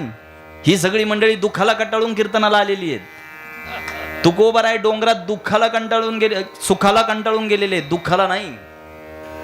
बैल बारदाना चाकण 84 भागामध्ये मान मरात काय नव्हतं तुकोबारायांकडे, 8 पिढ्यांची महाजनकी. मला आता याचा विस्तार करायचा नाही, पण शेवट करताना एकच गोष्ट सांगतो. जेव्हा पहिली पत्नी दुर्धर आजारानं ग्रस्त झाली आणि संसार वाढावा म्हणून तुकोबारायांच्या दुसऱ्या लग्नाची वेळ आली ना, तेव्हा 16व्या शतकामध्ये अखंड महाराष्ट्र प्रांतामध्ये जे सर्वात श्रीमंत म्हणून ओळखले जायचे ते गुळवे सावकार, त्यांनी स्वतःची मुलगी, एकुलती एक मुलगी तुकोबारायांना दिली. त्यावरून लक्षात घ्या तुकोबाराय किती श्रीमंत असतील. दुसरा पुरावा, ज्या वेळेस तुकोबारायांना वैराग्यपात उत्पत्ती झाली आणि आपल्याकडे असलेली लोकांची गहाणखतं आता आपल्याकडे ठेवायला नको, दुष्काळामध्ये लोकांकडून वसुली चांगली नाही, या हेतूनं त्यांनी ती गहाणखतं इंद्रायणीत बुडवायला जेव्हा काढली, स्वतःकडं जी गहाणखतं लोकांची होती ना, 14 पोती भरली होती गहाणखतांची. किती किती आपल्याकडे कोणी एखादा एकर गहाण ठेवली तर छाती फुटायला होती आपली. किती पोती भरली होती. तुकोबारायांच्या श्रीमंतीचा तुम्ही बसल्या बसल्या अंदाज लावू शकत नाही. तिही त्रिभुवनी आम्ही वैभवाचे धनी, या उक्तीवरचा प्रपंच होता तुकोबारायांचा, परमार्थ होता तुकोबारायांचा. पण एक संपन्नतेचा प्रपंच डावलून जे डोंगरावर गेले, वनात गेले, कारण काय, स्वतःला मुक्त करायचं होतं, एक कर्तृत्व संपन्न आयुष्य जगायचं होतं, एक नवा आदर्श घालून द्यायचा होता. तुकोबारायांना आम्ही विचारू काय फायदा झाला, काय मिळवलं.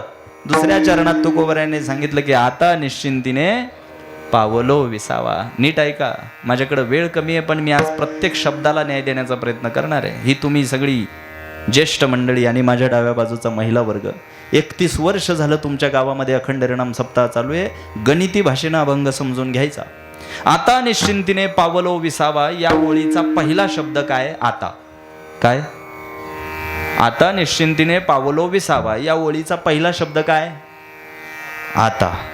तुकोबाराय आता शब्द वापरतात, याचं कारण सांगतो तुम्हाला. दैनंदिन जीवनामध्ये कुठल्याही क्षेत्रातला माणूस असू द्या, तो स्वतःचा कर्तृत्वाभिमान फार लवकर लोकांसमोर मांडण्याची घाई करत असतो.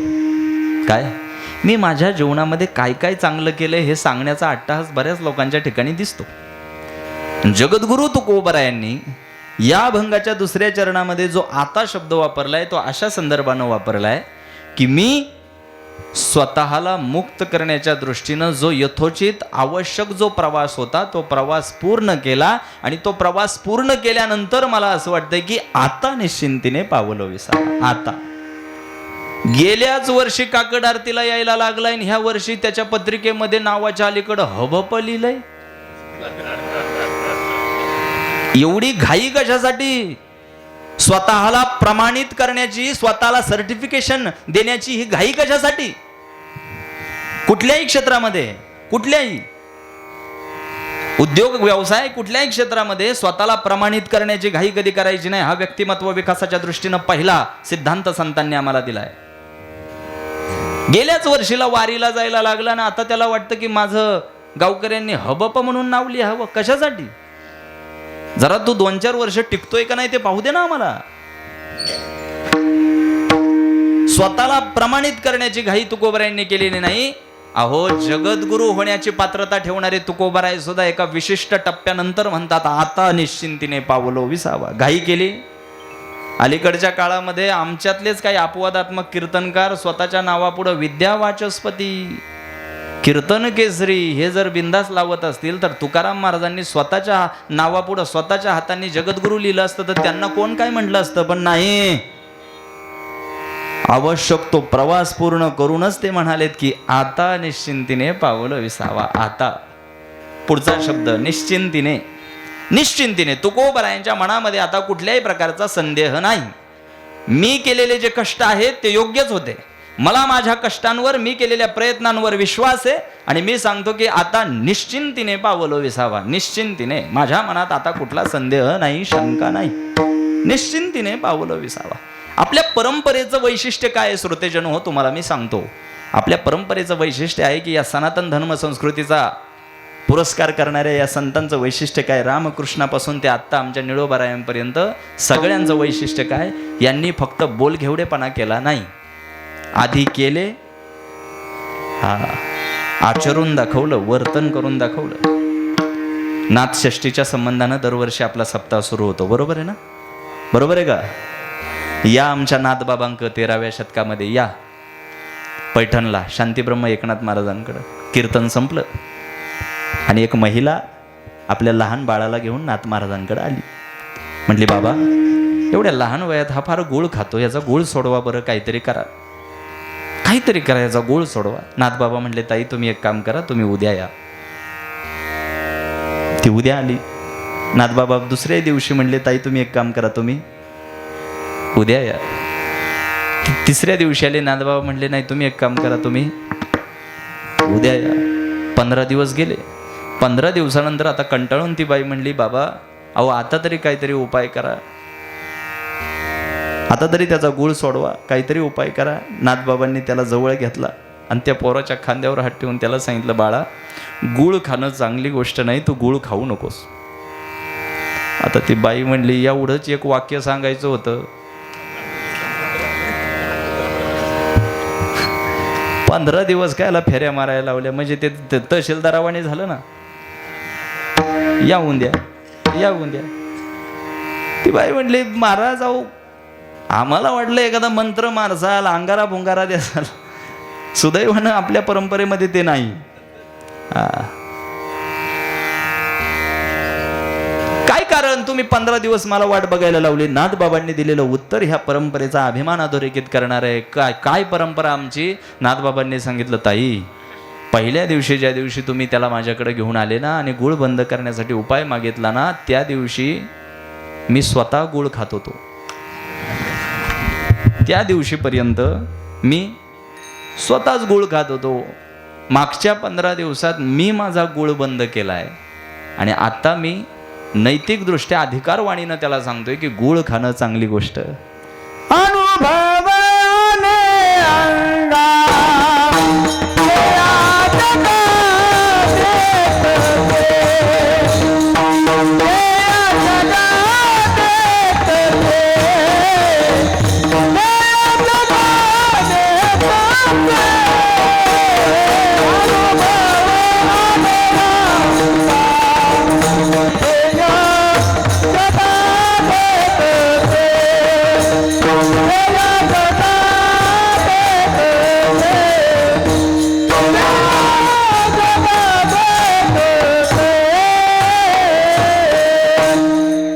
अनुभवे आले अंगात ते या जगात येत असे. या परंपरेचा, या संत वाङ्मयाचा जर कुठला अभिमान बाळगायचा असेल तर तो हा बाळगायचा की अनुभवे आले अंगात ते या जगात येत असे. फक्त बोलगवडेपणा केला नाही, फक्त आमच्या तोंडाला पानं पुसण्याची कामं या परंपरेने केली नाही. समाजामध्ये मोठमोठी भाषणं ठोकणारे लई आहेत, समाजामध्ये फार उंचीची भाषणं देणारे लई आहेत, पण जेव्हा त्यांच्या बोलण्यामध्ये आणि वागण्यामध्ये एक वाक्यता दिसत नाही तेव्हा मात्र गफलत होते. अनेक मोठमोठी तत्व सांगणारी, अनेक मोठमोठी सिद्धांत सांगणारी रोज आम्हाला मिळतात, स्वतःच उरू बडवून घेणारी कैक मिळतात, पण त्यांच्या बोलण्यामध्ये आणि वागण्यामध्ये जेव्हा साधर्म्य दिसत नाही तेव्हा आम्हाला कळतं की या परंपरेचं जाज्वल्य इतिहास किती मोठा आहे. अनुभवे आले अंगा ते या जगात येत असे. फक्त बोलले नाही, आधी करून दाखवलं. तैसे संत जगी क्रिया करुणी दावी ती अंगी. अरभगाचे साठी पंते हाती धरली पाटी. शाळेत गेल्यानंतर शिक्षक हातात पाटी घेतात आणि पोराला अ ब कड काढून दाखवतात. बाबा अ ब कड त्या शिक्षकाला येत नसतं का? मग तो का गिरवतो? कोणासाठी गिरवतो? कोणासाठी? अर्भकाचे साठी पंते हाती धरली पाटी. तैसे संत जगी क्रिया करुणी दाविती अंगी. विठ्ठल विठ्ठल.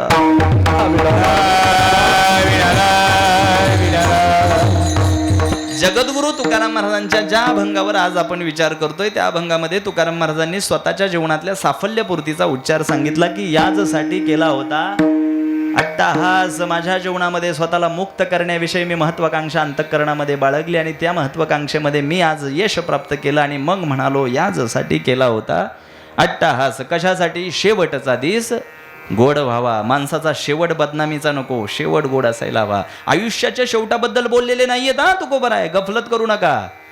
मी जो प्रवास स्वतःला मुक्त करण्याच्या दृष्टीनं सुरू केला होता त्या प्रवासाचा शेवट गोड झाला. शेवट तो भला, हा शेवट गोड झाला पाहिजे. आणि मग विचारलं काही जणांनी, तुकोबा फायदा काय झाला? आता निश्चिंतीने पावलो विसावा. विसावा प्राप्त झाला, मला विसावा प्राप्त झाला. कसला विसावा? खुंटलिया धावा तृष्णेची. या तृष्णा म्हणजे इच्छा. तृष्णा म्हणजे काय? इच्छा. लोकमान्य बाळ गंगाधर टिळक, लोकमान्य टिळकांनी तुरुंगामध्ये असताना भगवद्गीतेवर एक प्रबंध लिहिला, श्रीमद भगवद्गीता रहस्य नावाचा. त्या गीता रहस्य नावाच्या प्रबंधाचा सध्या मी अभ्यास करतोय आणि त्या प्रबंधामध्ये लोकमान्य टिळकांनी भगवद्गीतेच्या संबंधानं आपले अनुभव प्रकट करत असताना, विस्तार करत असताना एक फार सुंदर गोष्ट सांगितली, जी आज ह्या चरणाला लागू होती. सांगतो, नीट ऐका. शाश्वत सुखाचं स्पष्टीकरण देत असताना लोकमान्य टिळक त्यांचं निरीक्षण भगवद्गीतेच्या संबंधानं असं नोंदवतात की जोपर्यंत तुम्ही तृष्णात्मक कर्म आयुष्यातून काढून टाकत नाही तोपर्यंत तुम्हाला मुक्ती मिळणार नाही. तृष्णात्मक कर्म म्हणजे काय? ज्या कर्मांपासून तृष्णा वाढत राहते, इच्छा वाढत राहते, ती सगळी कर्म. विषय विषयाचा पडीपाडू, गोड परमार्थ लागे कडू, विषय तो गोडू. नाही, घाबरू नका, ते कीर्तनाला आला असेल. कुत्र्यालाही कळतंय कीर्तनाला जावं.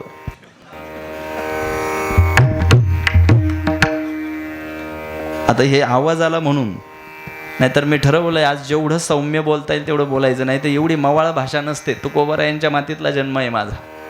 या कीर्तन मंडपात येऊन बसण्यासाठी भाग्य असावं लागतं. आता काही लोकांच्या आयुष्यामध्ये ते भाग्य नाही, त्याला काय करणार? तुम्ही बघा ना, अजूनही भरपूर लोक बसू शकतील एवढी जागा माझ्या आजूबाजूला आहे, तरी काही जणांनी बाहेरूनच पाठिंबा दिलाय. काय करणार? पापी आहेत बिचारी.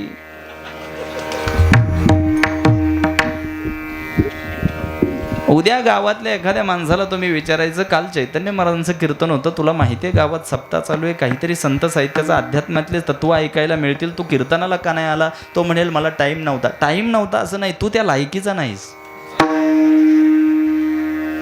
इथं येण्यासाठी लायकी लागते, पात्रता लागते. या परमेश्वराच्या व्यासपीठासमोर बसण्यासाठी जन्मोजन्मी आम्ही बहु पुण्य केले, तेव्हा या विठ्ठले कृपा केली.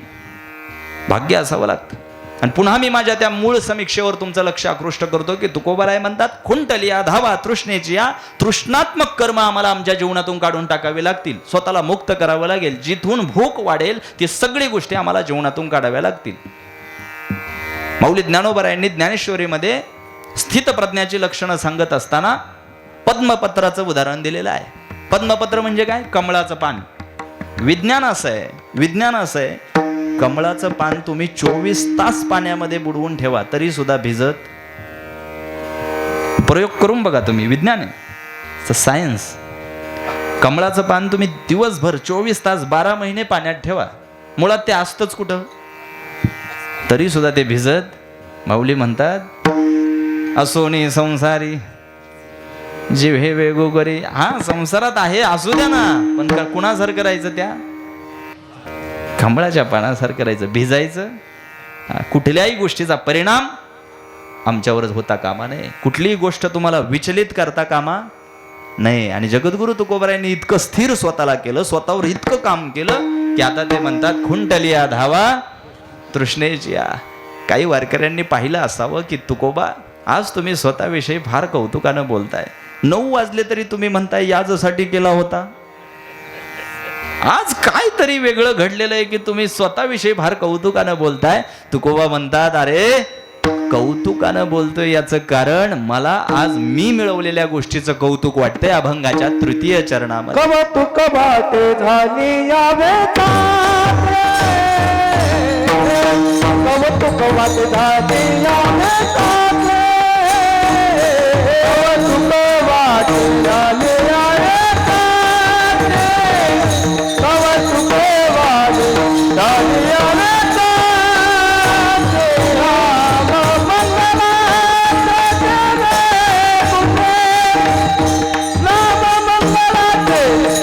राम मंगला आता निश्चित पावलो विसावा,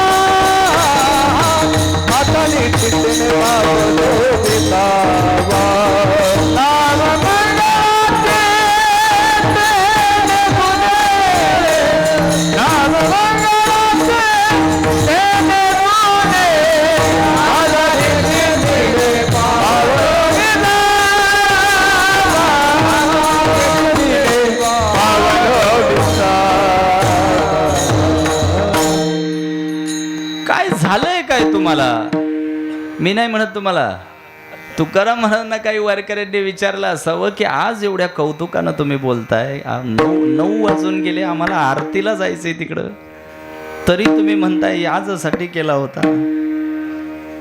तुकोबाराय म्हणतात, आज काय झालंय सांगू का, आज माझं स्वतःला कौतुक वाटतंय. महिला वर्ग, तुमच्या नशिबी कायम चूल आणि मूल एवढंच देण्याचा कार्यक्रम आम्हा पुरुष वर्गाने केला. आम्ही तुमच्यावर अन्याय केला हे जाहीरपणे आम्ही मान्य करतो. पण इथून पुढच्या आयुष्यामध्ये आपली पुढची पिढी केवळ चूल आणि मूल इतक्यापुरते मर्यादित न ठेवता अख्ख्या जगाला हेवा वाटेल अशी संतती घडवणारी एक पिढी म्हणून स्त्रियांनी पुढे यायचे. हा आजच्या कीर्तनाचा सिद्धांत आहे. आपल्या परंपरेमध्ये स्त्री संतांची मोठी परंपरा आहे. संत मुक्ताबाई, संत कानोपात्रा, संत जनाबाई, संत सोयराबाई, आमच्या अहिल्यादेवी होळकर, किती उदाहरणं आहेत. या सगळ्यांचा आदर्श घेऊन असं आयुष्य जगायचं की स्वतःला कौतुक वाटलं पाहिजे. आणि जगद्गुरु तुकोबाराय म्हणतात, कवतुक वाटे झाली या वेचाचे. माझ्या जीवनामध्ये जे काही मी वेचलं त्याचं आज माझं मला काय वाटतंय एक सांगू का, स्वतःला कौतुक वाटेल इतकं तरी संपन्न आयुष्य जगा. जगाचं सोडा, जगाला सहजासहजी तुमचं कौतुक वाटणार. लोकांना तुमचं कौतुक वाटावं, लोकांनी तुमचं कौतुक करावं असं वाटत असेल तर तुम्हाला मरावं लागेल. कारण इथं मेल्याशिवाय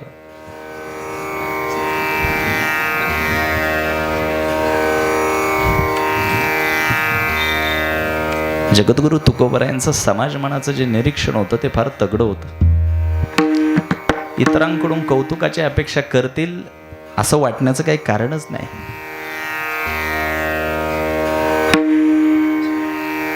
समाजाकडून कधीच अपेक्षा केली नाही तुकोबारायांनी.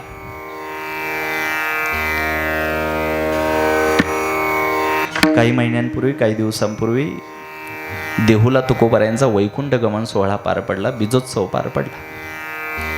दरवर्षी बीजोत्सवाच्या निमित्तानं वैकुंठ गमन सोहळा पाहण्यासाठी देहूला लाखोंची गर्दी होते. याही वेळेस लाखोंची गर्दी झाली. देहूमध्ये शिरायला चालायला जागा शिल्लक नाही. माझं गाव हे देहूच्या पंचक्रोशीत येत असल्या कारणानं आम्ही नित्यनेमानं बीजेच्या दिवशी सकाळी लवकर त्या ठिकाणी उपस्थित राहतो सोहळ्याला. याही वेळेस आम्ही सकाळी जेव्हा देहूला गेलो, उपमुख्यमंत्री वगैरे आल्यामुळे, प्रोटोकॉलमुळे स्थानिक प्रशासनानं रस्ते वळवले होते, रस्ते काही बंद केले होते, म्हणून आम्हाला मंदिराजवळ जायला उशीर झाला. आणि मंदिराजवळ गेल्यानंतर आम्हाला थोडासा उशीर झाल्या कारणानं तिथल्या प्रशासनानं आम्हाला सांगितलं की आता जी VIP मंडळी आहेत ती बाहेर आल्यानंतर तुम्ही सगळे आतमध्ये जा. आम्ही ते मान्य केलं आणि मंदिराच्या समोर तिथे कमानीमध्ये एक भला मोठा मला दगड दिसला. मी त्या दगडावर उभं राहून गर्दीतून जरा बाजूला जाऊन त्या दगडावर उभं राहिलो. आणि थोडं उंचावर उभं राहिल्यामुळं माझी नजर तिथे देहूमध्ये असलेल्या त्या गर्दीवर पडली. आणि त्या दिवशी मला जो प्रश्न पडला तो प्रश्न मी थेट माझ्या जगद्गुरु तुकोबारायांना विचारला. मी जे काही माझे प्रश्न असतात मी माझ्या महाराजांना विचारतो. माझा संवाद महाराजांसाठी असतो. माझा संवाद फक्त महाराजांशी असतो. मी मनातल्या मनात महाराजांना विचारलं, म्हटलं महाराज, ही सगळी गर्दी जी आज देहूमध्ये दिसतीये, हा लाखोंचा जनसमुदाय जो वैकुंठ गमन सोहळा साजरा करायला इथं आलेला आहे, ही सगळी गर्दी महाराज तेव्हा कुठं होती जेव्हा तुम्हाला गाथा बुडवायला सांगितला होता? महाराज, ही सगळी गर्दी तेव्हा कुठं होती जेव्हा अन्नधान्याची सगळी कोठारं तुम्ही समाजासाठी खुली केल्यानंतर तुमचाच मुलगा आणि बायको तुम्ही डोळ्यासमोर अन्न न करताना तडफडून मरताना पाहिली? ही गर्दी तेव्हा होती कुठं? मंबाजी बोंडनी काठीनं तुम्हाला बदडून काढलं. रामेश्वर भट्टांनी ग्रामाधिकाऱ्याला हाताशी धरून जेव्हा तुम्हाला गावातून हाकलून देण्याचा आदेश पारित केला तेव्हा ही गर्दी कुठं होती महाराज? आणि मग माझ्या मनातून महाराजांचा आवाज आला की चैतन्य महाराज, अहो, हा समाज फक्त सोहळे साजरा करायला असतो, इथे संघर्ष फक्त एकट्याला करावा लागतो. जग फक्त सोहळा साजरा करायला येतं, संघर्ष एकट्यालाच करावा लागणार. आणि ही अनुभूती जी जगद्गुरु तुकोबारायांना स्वतःच्या जीवनात आली होती की जन हे सुखाचे, दिल्या घेतल्याचे. जोपर्यंत तुमच्यापासून देण्या घेण्याचा व्यवहार सुरू आहे तोपर्यंत हा समाज तुमचा आहे. या अनुभूतीवर तुकोबाराय आले होते. आणि मग दिसो नये जना आईसे करी नारायण या उक्तीवर भामचंद्र भंडारा गाठला. आणि मग तुकोबारायांनी जी साधना केली, जो यत्न केला स्वतःला मुक्त करण्याच्या संबंधानं, आणि ज्या दिवशी त्याच्यात यश प्राप्त झाले, तुकोबाराय म्हणतात आज माझं मला कौतुक वाटतंय. कौतुक वाटे झाली या वेचाची. माझं मला कौतुक वाटतंय. लोकांच्या कौतुकाची अपेक्षा तुम्हीही करू नका. मी प्रवासात असताना रस्त्याने मला कधी दादा ते भावपूर्ण श्रद्धांजलीचे होर्डिंग लावलेले असतात हायवेला, कधी कधी कोणी गेलं तर मी मुद्दाम माझ्या चालकाला थोडी गाडी हळू करायला सांगतो. आणि त्या जे बॅनर लावलेले असतात भावपूर्ण श्रद्धांजलीचे, त्याच्यावरती कोपऱ्यात गेलेल्या माणसाबद्दल काही 4 ओळी लिहिलेल्या असतात. त्या मी वाचतो, लिहितो ना आपण. मला फार त्या ओळी वाचायला आवडतात. का आवडतात? त्या ओळी इतक्या सुंदर लिहिलेल्या असतात. जो कोणी व्यक्ती गेलाय त्याच्या स्मरणात तिथे लिहिलेलं असतं, मनी होता भोळेपणा, आभाळा एवढं मन होतं. हे कधी कळालंय?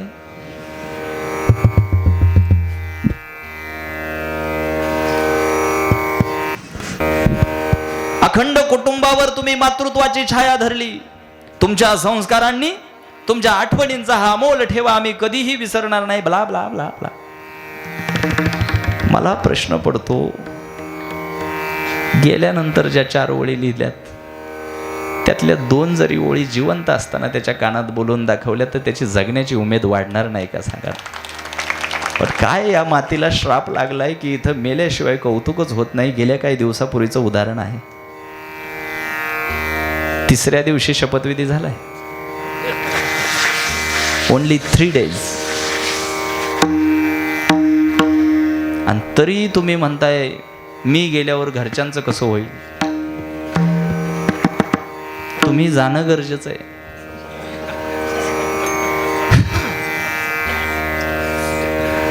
माझ्याकडे वेळ आता उरलेली नाही म्हणून फार विस्तार आता मला करता येणार नाही. जगद्गुरु तुकोबाराय या आजच्या अभंगाच्या 3ऱ्या चरणामध्ये म्हणतात, कौतुक वाटे झाली या वेचाचे. माझं मला कौतुक वाटते. जे काय मी वेचलंय ते स्वतःला मुक्त करण्याच्या संबंधानं पुरेसं होतं. एक कर्तृत्व संपन्न आयुष्य जगण्याच्या दृष्टीनं, स्वतःला मुक्त करण्याच्या दृष्टीनं जी अभिलाषा अंतःकरणामध्ये बाळगली आणि त्याच्यामध्ये जे यश प्राप्त झाले, कौतुक वाटे झाले या वेचाचे. नाममंगळाचे ते गुणे, त्या नामाच्या जोरावर मी हे यश प्राप्त केलं.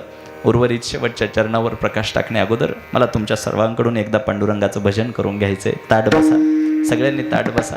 आणि आपली शारीरिक मरगळ घालवण्यासाठी माझ्याकडे एक उपाय, आपले दोन्ही हात वर करा. दोन्ही वर करा. शाबास. ज्यांना 2 आहे त्यांनी 2 करा. वा, इकडे काय डिस्काउंट आहे का? दोन्ही करा. आणि माझ्यासोबत 1 टाळीत 1 मुखात भजन करायचं. दोन्ही हात आपापलेच करा. ती बाई दुसऱ्या बाईचा हात ओढीते. हां, 1 टाळीत 1 मुखात. विठोबा रखुमाई. 1 टाळी, 1 टाळी, 1 टाळी. पांडुरंगा भजन करायचं. पांडुरंगाला कीर्तन. हातानं टाळी, मुखानं नाम. 1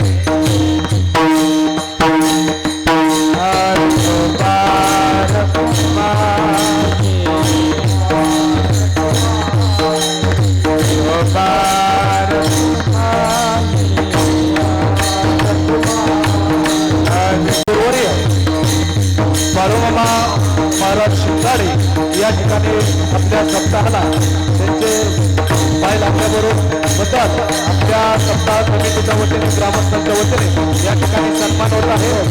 महाराजांना विनंती, कारभारांचा आपण सन्मान करावा.